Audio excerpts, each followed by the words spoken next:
Ito guys, panuorin nyo yung nangyari sa kapitbahay namin kanina. Magpapark na sana sila ng sasakyan.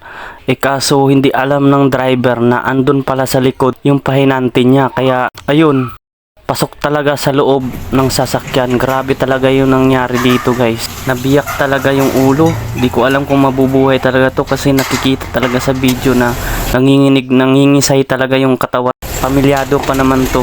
May asawa at anak pa naman, kaya pasintabi sa mga nunood dyan. So yan guys, nagtaka yung driver kung ano yung tamaan niya sa likod kasi maluwag naman yung daan, kaya nagtataka siya.